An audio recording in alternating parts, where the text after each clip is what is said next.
আসসালামু আলাইকুম প্রিয় দর্শক, কেমন আছেন সবাই? আশা করি আল্লাহর রহমতে সবাই ভালো আছেন। আলহামদুলিল্লাহ, আমিও ভালো আছি।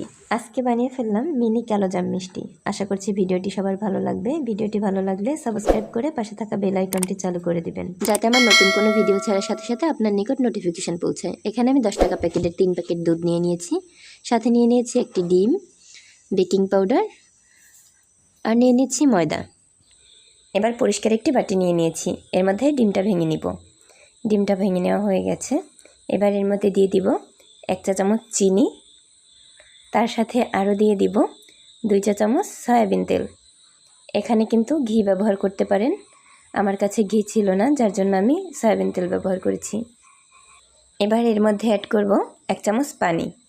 এবার ভালোভাবে ডিমটা ফেটিয়ে নিব একটি চামচের সাহায্যে, যাতে চিনি সুন্দরভাবে গলে যায়। ডিমটা ভালোভাবে ফেটিয়ে নেওয়া হয়ে গেলে এক সাইড করে রেখে আবার একটি পরিষ্কার বাটি নিয়ে নিয়েছি। এবার নিয়ে নিব গুঁড়া দুধ। আমি দুধের প্যাকেটগুলো কেটে দুধটা মাপ দিয়ে নিব, যাতে নতুন রাঁধুনিরা মাপ অনুসারে মিষ্টিটা তৈরি করতে পারে। আমি 10 টাকা প্যাকেটে 3 প্যাকেট দুধ নিয়ে নিয়েছি। আপনারা চাইলে কম বা বেশি করে নিতে পারেন, কিন্তু মাপটা অবশ্যই ঠিক রাখবেন। এখানে আমি 1 কাপ দুধ নিয়ে নিয়েছি। 1 কাপ দুধের জন্য হাফ কাপ ময়দা যাবে। আমি একবারে 1 কাপ দুধ ভর্তি করে নিয়েছি। এবার আমি বাটিতে ঢেলে নিব।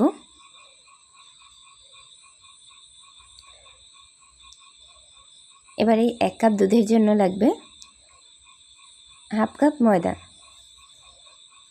ময়দা কিন্তু বেশি দেওয়া যাবে না, ঠিক 1 কাপ দুধের জন্য হাফ কাপ ময়দা। আর এখানে যদি আমি হাফ কাপ দুধ নিয়ে নিতাম, তাহলে 1/4 কাপ মানে 1 কাপের 4 ভাগের 1 ভাগ ময়দা নিতে হতো। এবার ময়দা আর দুধের মধ্যে দিয়ে দিব 2 চা চামচ সয়াবিন তেল। আগেই বলে দিয়েছি, এখানে ঘি দিয়েও আপনারা কাজটা করতে পারবেন।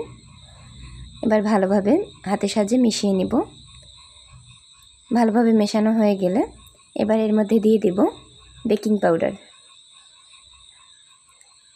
আমি এখানে 1 চা চামচ বেকিং পাউডার নিয়ে নিয়েছি। 1.5 কাপের জন্য আমি এক চা চামচ বেকিং পাউডার নিয়ে এবার ভালোভাবে হাত দিয়ে সবগুলো একসাথে মাখিয়ে নিচ্ছি। খুব ভালোভাবে মাখানো হয়ে গেলে এবার এর মধ্যে দিয়ে দিতে হবে আগে থেকে যে ফেটিয়ে ডিমটা রেখেছিলাম, ওই ডিম। একটু একটু ডিম দেব আর মেখে নিব। এখানে কিন্তু আমার সব ডিমটা পুরোপুরি লাগেনি, আমার এখানে অর্ধেকটা ডিম লেগেছে। এই মিষ্টির ডোটা কিন্তু আঠালো হবে, এটা কিন্তু রুটির ডোয়ের মতো শক্ত হবে না, একটু নরম হবে। কিন্তু 5 থেকে 7 মিনিট রেখে দিলে দেখতে পারবেন একটু ড্রাই হয়ে যাবে, আপনার হাতে লেগে যাবে না। এই পর্যায়ে কিন্তু আমার মিষ্টির ডোটা তৈরি হয়ে গেছে। আর ওই যে আমার ডিমটা অবশিষ্ট আছে, ওটা কিন্তু আমি রেখে দিয়েছি। এবার আমি মিষ্টির ডোটা পরিষ্কার একটি পাত্রে ঢেলে নিচ্ছি।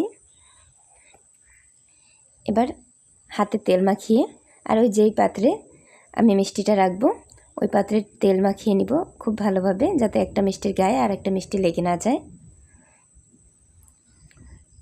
এবার ছোট ছোট করে আমি মিষ্টিটা বানিয়ে নিব। একটা চামচের সাহায্যে আমি অল্প অল্প করে ডো নিব, আর হাতের মাঝখানে নিয়ে তালুতে নিয়ে ছোট ছোট করে বলের শেপ দিয়ে নিব।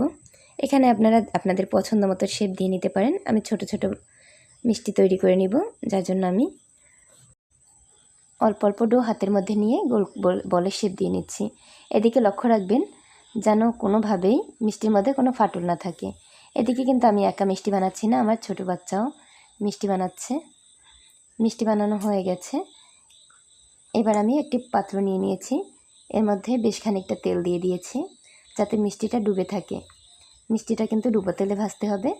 এবার হাতের মধ্যে নিয়ে আবার একটু গোল গোল করে তারপর আমি তেলের মধ্যে দিয়ে দিব। এই পর্যায়ে কিন্তু তেলটা ঠান্ডাই আছে, গরম হয়নি। তেলটা গরম হতে থাকবে আর মিষ্টিগুলো ভেসে উঠবে। কিন্তু যদি আপনার পারফেক্ট মিষ্টি হয়, মিষ্টি একা একাই ভেসে উঠবে, নাড়াচাড়া করার কোনো দরকার নেই। মিষ্টিগুলো ভেসে ওঠার পরে চামচের সাহায্যে একটু নেড়েচেড়ে দিতে হবে, যাতে চারপাশ ঠিকভাবে ভাজা হয়।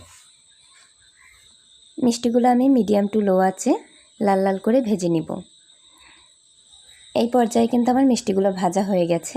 এবার আমি একটি পাত্রে মিষ্টিগুলো তুলে নিব। আপনারাও আমার মতো পারফেক্ট মিষ্টি বানাতে চাইলে আমার রেসিপিটি ফলো করতে পারেন। ঘরে থাকা সামান্য কিছু উপকরণ দিয়েই মিষ্টিটা তৈরি করতে পারবেন। মিষ্টিগুলো ভাজার পরে ফাইনাল লুকটা দেখে নিন। এবার আমি একটি পাত্রে যেই কাপের 1 কাপ পরিমাণ দুধ নিয়ে নিয়েছিলাম, ওই কাপের 3 কাপ পরিমাণে চিনি নিয়ে নিয়েছি আর দিয়ে দিয়েছি 6 কাপ পানি। এবার ভালোভাবে জাল করে ফুটিয়ে নিব। এবার সুন্দর একটি ফ্লেভারের জন্য দিয়ে দিয়েছি 2টা এলাচ। যখন ভালোভাবে বলক চলে আসবে তখন মিষ্টিগুলো দিয়ে 7 থেকে 8 মিনিট জাল করে নিলেই তৈরি হয়ে যাবে মিষ্টি। 8 মিনিট জাল করার পরে আমার মিষ্টির লুকটা দেখুন। মিষ্টিটা এতটাই সফট যে মুখে দেওয়ার সাথে সাথেই মিলিয়ে যাবে। আশা করছি প্রতিদিনের মতো আজকের ভিডিওটিও সবার ভালো লেগেছে। ভিডিওটি ভালো লাগলে লাইক, কমেন্ট অ্যান্ড শেয়ার করে দিবেন। এতক্ষণ সাথে থাকার জন্য ধন্যবাদ সবাইকে। আল্লাহ হাফিজ।